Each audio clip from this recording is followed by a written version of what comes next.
L'armée à la reconquête d'un pays sécurisé et uni. Après avoir conquis Anéfi, l'armée malienne prépare la bataille de Thessalie.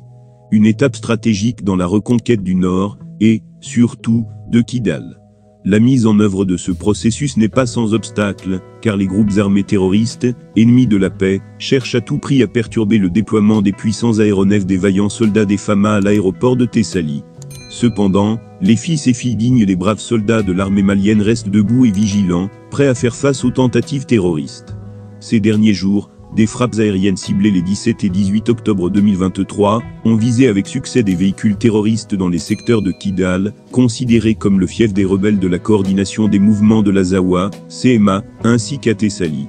Le peuple malien reste uni dans sa quête pour la paix et la sécurité, déterminé à restaurer la souveraineté du pays. Le porte-parole des FAMA, dans une déclaration récente, a souligné « Unis, nous vaincrons ». Aujourd'hui, l'armée malienne est déterminée à récupérer tout son territoire des mains des ennemis de la paix et de leurs complices terroristes à Kidal. Le processus de rétrocession des camps de la MINUSMA est un pas en avant vers la stabilisation et la consolidation de la paix au Mali, marquant la transition vers un Mali plus sûr et souverain. La détermination des FAMA et du peuple malien continue d'être un facteur clé dans cette entreprise cruciale. RDC, Rwanda poursuit ses ingérences.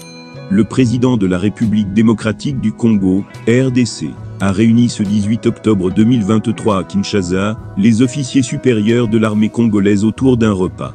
Avant un dîner, Félix Tshisekedi a tenu un discours offensif contre le Rwanda, et a réitéré la détermination à en finir militairement, avec le mouvement M23 et ses alliés. Le président de la République démocratique du Congo, RDC, a réuni ce 18 octobre 2023 à Kinshasa, les officiers supérieurs de l'armée congolaise autour d'un repas. Avant un dîner, Félix Tshisekedi a tenu un discours offensif contre le Rwanda, et a réitéré la détermination à en finir militairement, avec le mouvement M23 et ses alliés. Nous sommes dans une phase qui est sensible et délicate. Nous sommes à la croisée des chemins, soit nous réussissons ce défi, qui nous est actuellement posé, soit nous échouons et condamnons notre pays pour longtemps, a-t-il conclu. Le président a demandé aux officiers de se rassembler derrière lui, afin de relever ce défi. Tout le monde est désormais convaincu de l'ingérence militaire du Rwanda dans les affaires de la République démocratique du Congo. L'Union européenne, la France et d'autres puissances, ont exigé que M. Kagame cesse enfin sa politique hostile. La terreur devant le groupe M23 provoque le déplacement massif des populations, 5 millions des Congolais ont déjà quitté la zone depuis 10 ans. Pourtant, la France continue de jouer les équilibristes et tente de manger à toutes les tables, alors que c'est tout un peuple qui est en train de se faire massacrer au vu et au su de tous.